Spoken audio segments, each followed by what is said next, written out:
Bonsoir à tous. Il y a peu de temps, j'ai fait une vidéo sur les couleurs en français. Alors, beaucoup d'expressions idiomatiques comportent des noms de couleurs pour décrire une situation ou un état d'esprit, par exemple. Je vous en ai sélectionné quelques-unes. Vous êtes prêts? C'est parti!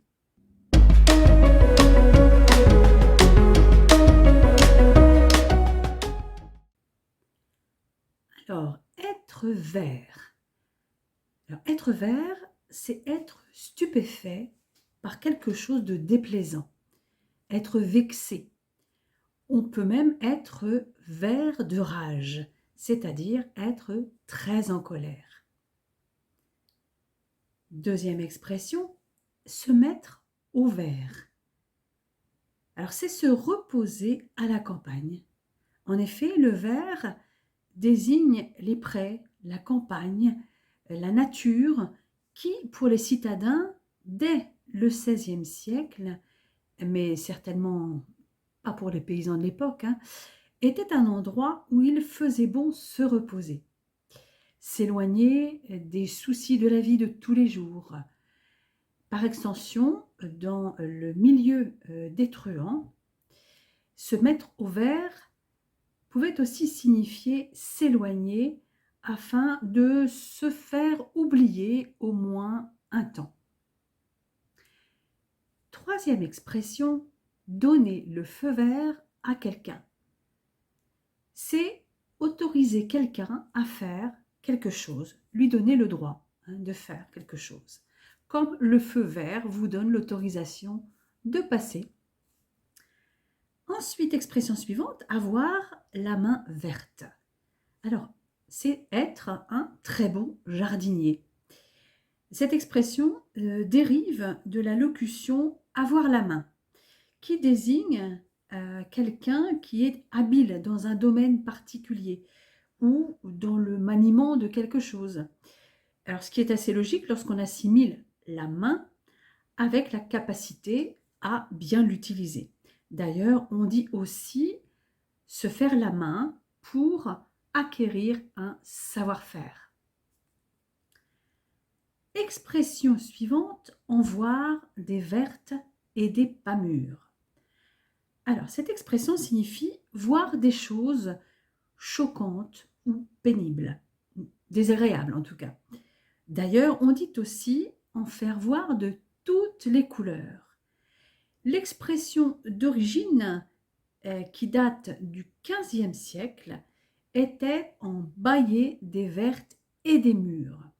Alors pourquoi dit-on aujourd'hui des vertes et des pas mûres? Mystère. En tout cas, des vertes désignaient dans l'expression d'origine des plaisanteries, des paroles un peu osées, licencieuses, grivoises, et les mûres désignaient des paroles encore plus grivoises, donc très osées. Avec le temps, verte a perdu le sens de salace pour prendre le sens d'acide, comme un fruit vert, un fruit qui n'est pas mûr, donc désagréable. Être dans le rouge, alors, c'est avoir des difficultés financières. On dit aussi être à découvert, avoir un solde négatif sur son compte bancaire. Être rouge comme une tomate, c'est un petit peu différent. Cette expression dit en fait que l'on a un visage congestionné, qu'on a les joues rouges, comme lors d'une situation embarrassante, stressante ou gênante.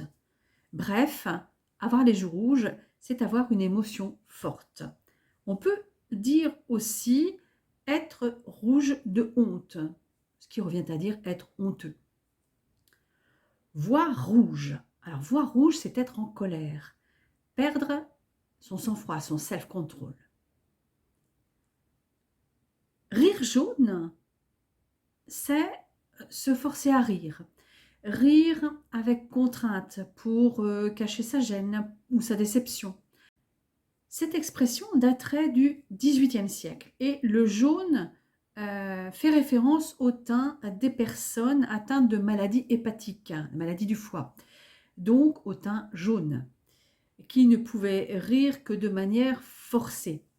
Donc rien à voir avec les personnes originaires d'Asie, mais l'explication la plus convaincante serait du XVIIe siècle en fait, où rire jaune, comme farine, était une expression d'argot de l'époque, où la farine ne désignait pas l'aliment, mais quelqu'un de vicieux.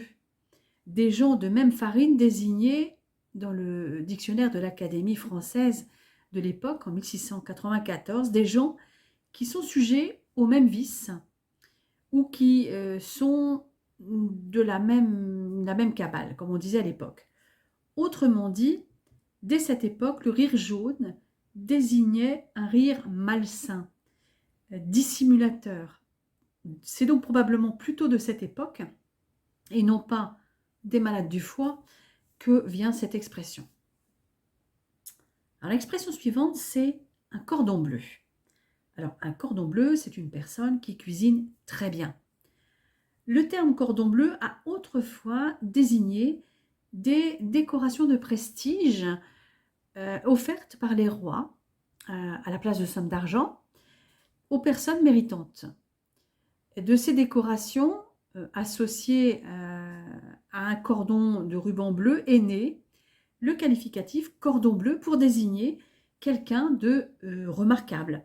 Alors, ce qualificatif a été appliqué ensuite, d'abord par plaisanterie, aux bonnes cuisinières, les plus méritantes d'entre elles en tout cas.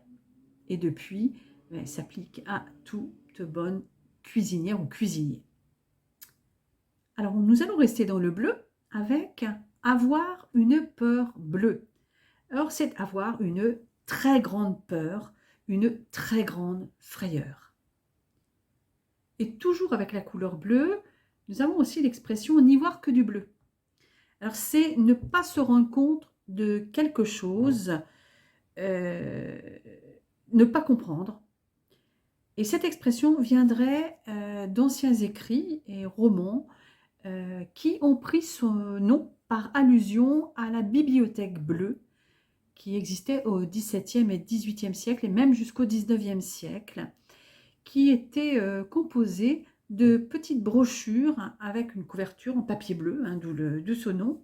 Et ces contes bleus étaient des histoires un peu naïves, pleines de sorcières, de revenants, et ont donné naissance à l'expression conte bleu pour désigner des sornettes hein, associant la couleur bleue aux illusions.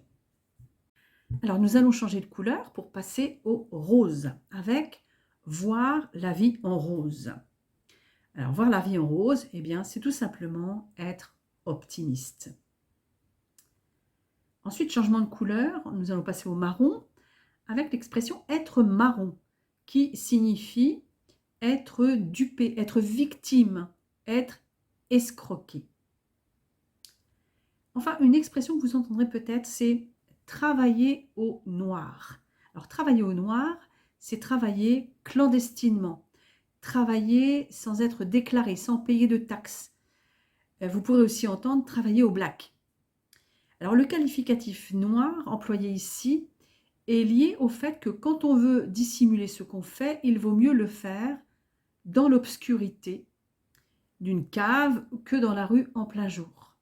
Alors, cette expression serait née au moins à la fin de la guerre de 14-18 en Allemagne, à une période où le pays subissait d'importantes pénuries, comme en France d'ailleurs, hein, et le qualificatif schwarz, noir en allemand, était déjà employé dans des termes comme Schwarzarbeit, donc travail au noir, ou Schwarzmarkt, marché noir, ou encore Schwarzlachtung, l'abattage clandestin, ou Schwarzhören, écouter la radio sans payer de redevance. Alors pour ne citer que ces exemples-là. Alors il existe toutefois une autre origine qui nous viendrait du Moyen-Âge.